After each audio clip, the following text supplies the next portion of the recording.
Welcome to Globally Growing, a podcast dedicated to spiritual growth and development. Each week, we will explore various topics that are relevant to today that also promote spiritual growth, conduct powerful interviews, inspire you to walk into your calling, and have fun doing so. From across the globe, we are growing, and we want you to grow too. Joining us now is your host, Sharon Williams. Season's greetings and welcome to Globally Growing. I'm your host, Sharon Williams. Thanksgiving is behind us and we are rapidly approaching Christmas and a new year. There's all the food preparations that we do during this season. And after the lockdowns of 2020, with much of America either vaccinated or having thrown COVID caution to the wind, so many of us are welcoming the hustle and bustle of this season and eagerly awaiting the joys of family fellowship. Others, however, are finding times like these quite difficult to navigate. There are those who may not have close family ties and tend to feel at their loneliest during these holiday seasons. Then there are people who have lost loved ones, so they face the holiday season with a sense of dread. Now that's a loneliness that's the most difficult to soothe.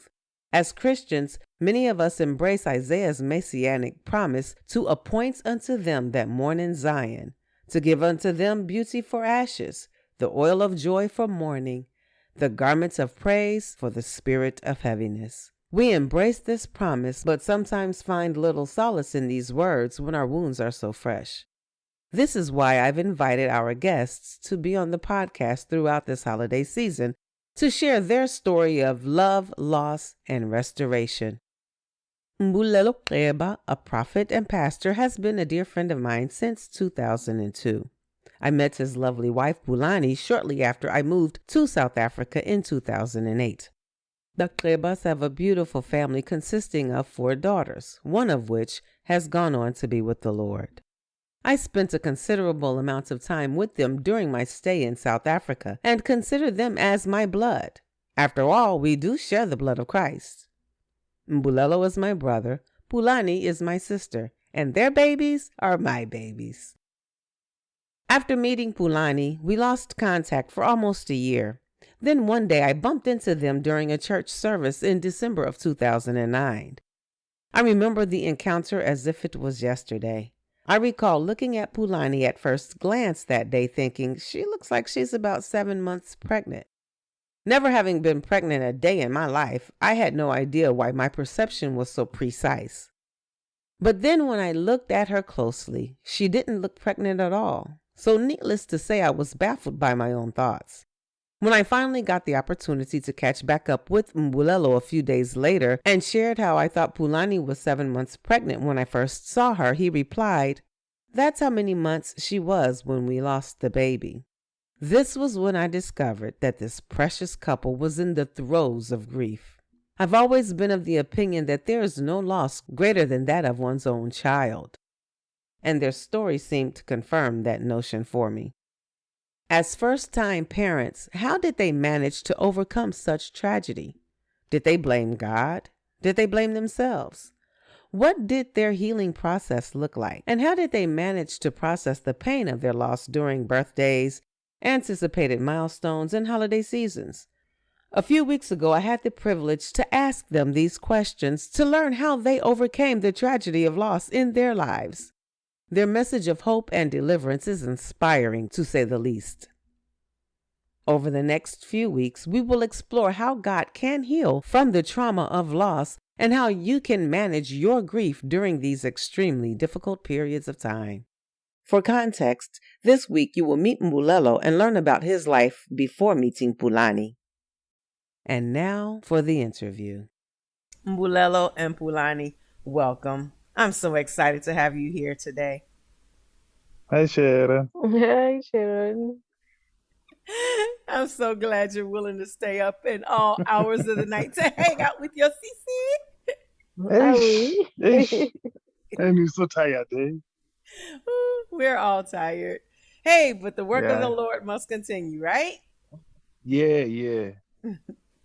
Mbulelo, I introduced you as a minister first and foremost, because oftentimes I don't think many people understand the wounds that many ministers carry.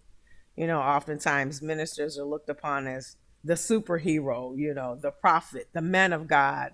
Sometimes the people look at us as oversaved, we're super spiritual, Yeah, or yeah. we're The void holier of, than thou kind. right, void of human emotion, or we can't relate to trials and tribulations, or you don't go through the things that typical people go through, or you're so equipped to handle it, you don't suffer like the average person suffers. So I kind of want to start with you for that reason. And when I start the show, I always like to start the podcast by having our guests share about themselves. And my first question is always this: who are you?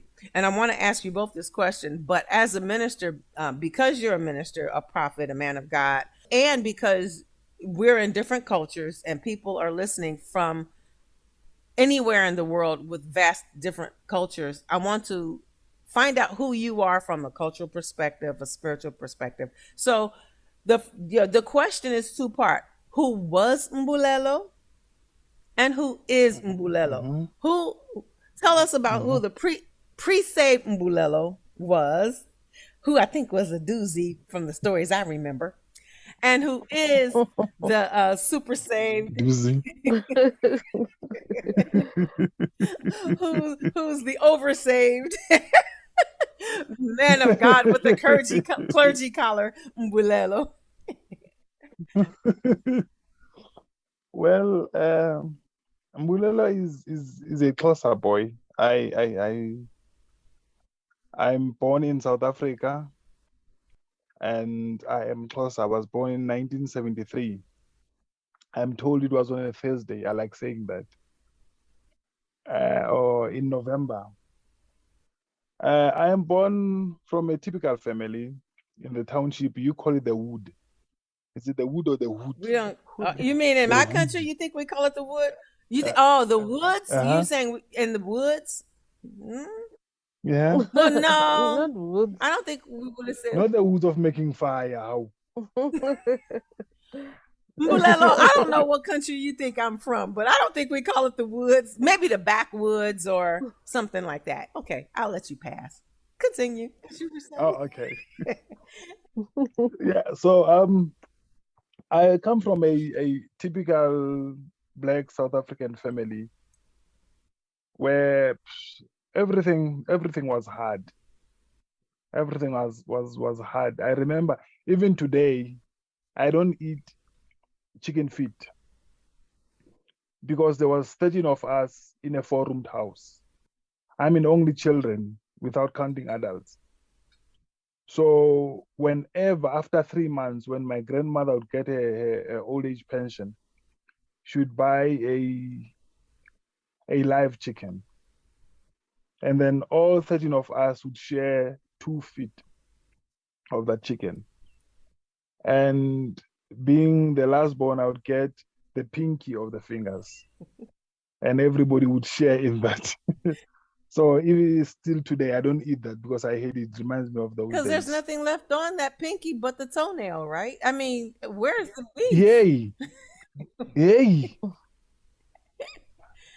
But then in 1985, I got sick. No, my father divorced with my mother in 1979. So in 1981, I went to stay with my mother in another township in Bophelong. Remember Bophelong? Yes. Yeah, we went and stayed in Bophelong from Sebokeng. I stayed with my mother there. She was a domestic worker. And then she moved and became, I think, a cook in a hotel somewhere. So I stayed with her in the township, in the bedrooms, in the shacks, in the tin houses. And then I fell sick in 85. I don't know what was wrong with me. I was so sick. I did not know what was wrong with me. They took me to the doctors. I remember at one point, I did not eat or drink for the whole week, but I was vomiting the whole time. Whenever I had the smell of food, I would vomit. Nothing would stay down. And then the guy who stayed in the same yard with said to me, I don't know what prompted him to say that, but he said he knew somebody that could heal me. And at the point, I needed anything to help me. I could take You were anything. desperate. And yeah. And I was so thin. I was drained. I was dehydrated. I was in the brink of death. And the guy said he knew somebody that could heal me. I said, please bring him or take me to them. He said, no, we will only go on Sunday at church. I when we were living in Sebokeng, we went to an Anglican church. So church was not strange to me. So when he said that, I agreed, but I didn't know why. Why would the guy stay at church? Why must we wait for Sunday? Why? So eventually on Sunday we went, and then I stayed in church. I was waiting for this guy, for this special person. I thought somebody, I don't know, big with something special on him, a halo or something will walk in, and then they will point me to him. But it didn't happen. And as the service progressed, I became ill. I became so sick. I went outside. I laid on the ground between the shadow of the church, the shade of the church, and where the sun was. When I got cold, I rolled to the sun. When I got hot, I rolled to the shade, like that. And then that guy came out, and then he said to me, no, come. You're going to be healed now. I stood up. I went to church. And remember Buyi Vilakazi? Oh, Vilagazi, yes. Yes. He's the one that prayed for me. Okay. When he laid his hands on my head, I vomited so much all over his feet. But what amazed me is that he didn't move. He just stood there and prayed for me and prayed for me. And I vomited. I don't know what was in my stomach. I don't know what was in my gut, but that's what happened. And then after church, we walked home. I was still feeling very weak. We walked home and I said to him, but now I'm still weak. Maybe I am healed, but I'm weak. I've never vomited like that ever. He says to me, no, you are healed. Now you need to meet Jesus. I said, what? Where is he? We're walking on the street. He stopped right there and said, follow me in these words of prayer. And then we prayed. After that, he said to me, now you are born again. I'm like, huh? How? He said, no, just like that. And then it was in the height of the unrest in South Africa where the country was on fire. And again, what year was this? 1985. And how old were 85. you now? You were a teenager. I was very young. I was in standard 2. That's grade 5 today. Grade 4 today. Okay. I was in standard 5. Yeah. So we went to school. So what was happening was, this is when people were going to exile, people were being killed and stuff. So when we went to school, when we went back to school, what was happening, because people were being killed, were being arrested, and they were going to exile, if you were not at school for more than 5 days, you were automatically out of school. You like were de-enrolled, basically. Yeah. So my mother went to school and told them I was sick and told the story. And then they came and saw me, the teachers came and saw me, and then I still went to school. So when I went to school, I don't know when I went to school, Monday or whatever day was. I went to school, I was okay. I didn't see the doctor, I was healed. And then the next Sunday, we went to church and there was a mass choir singing. Tim Kulu was there, Bly was there, Dry was there, the whole crew that, they were all young at the time. And then Pastor Budibe. Do you know Budibe? Do you remember Budibe? No, I never knew. He's from Sasol in the Free State. He was a choir conductor. Okay. As they were singing, on the roof, a pair of hands came in, big pair of hands, and it held, yes, I saw, and it held like this among them.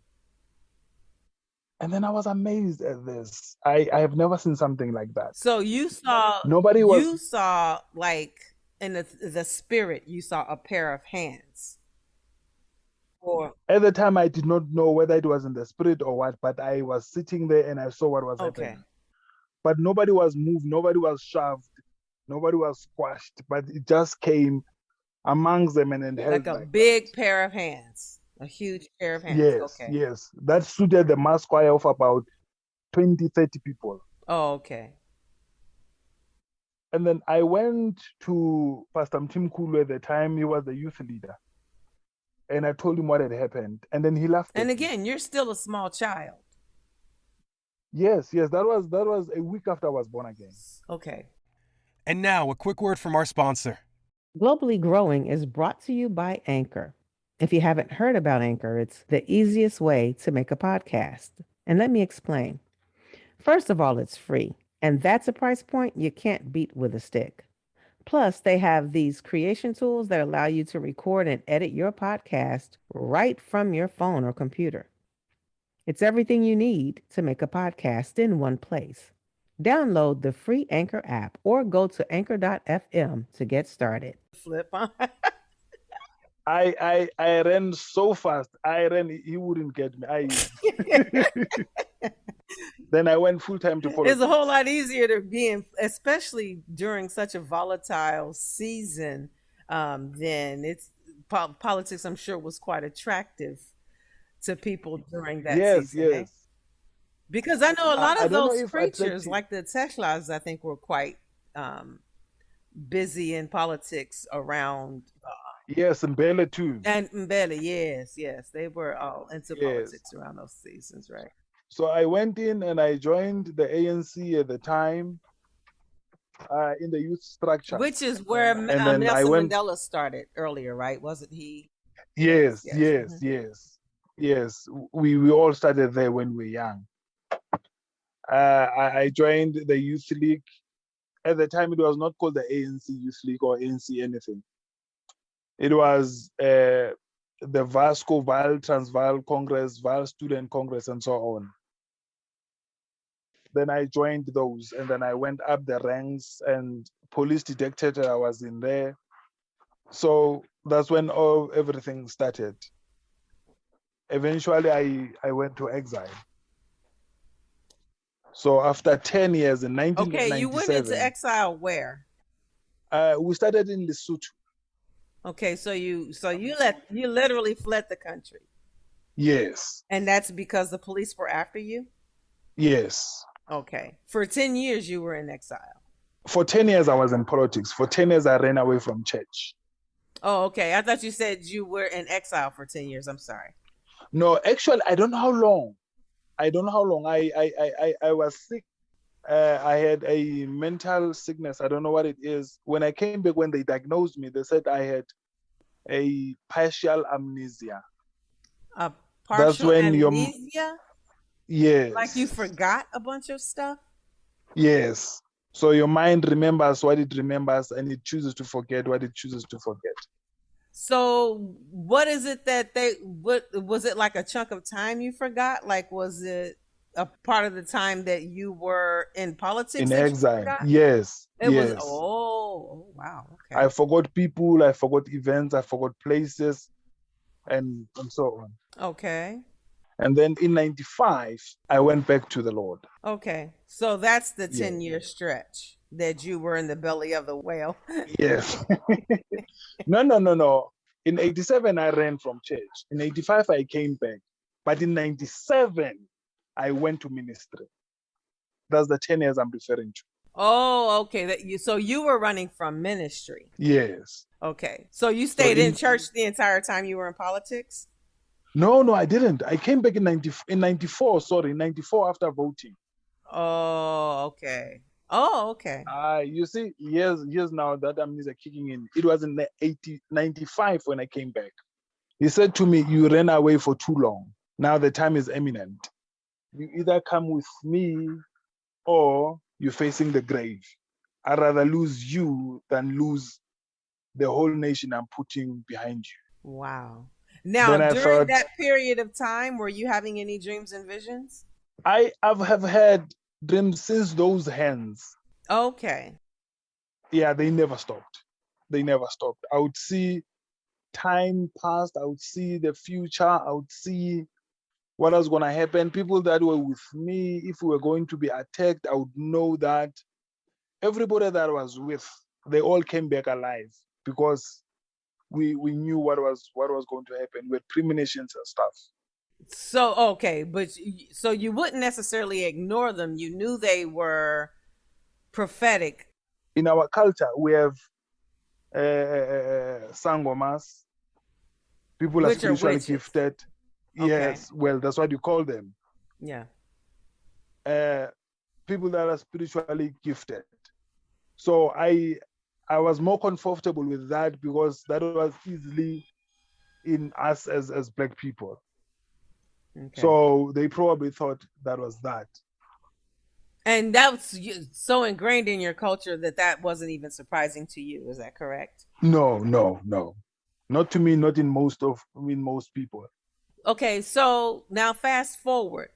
So you were the shy runaway from God. Not from God, but from calling. Yes. And then you ran into from exile directly into ministry to save your life, essentially. Yes. Okay. So tell me, okay, well, I guess you've described who you became. Who did you become? Yes. By fire, by force, you became. By fire, by force. You became the man of God that he told you to either become or die. Yes. Yeah, serve God or die. Okay. So there you have it. Mbulelo, the runaway from ministry who found his way back to his true calling. Next week, you'll meet Pulane and learn about how they met and began to build their lives together in the beauty of holiness.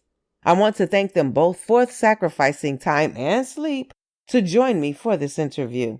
And I want to thank you for tuning in. Please join us again next week for part 2 of the Gqebas story, Healing from Loss. Until then, you just keep right on growing. God bless you.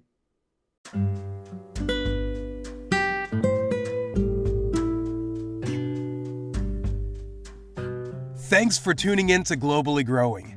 If you've enjoyed this episode and you'd like to help support the podcast, please share it with others, post about it on social media, or leave a rating and review. If you'd like to learn more about Globally Growing, please visit us at globallygrowing.one. Again, that's globallygrowing.one. Until next time, never, ever, ever stop growing.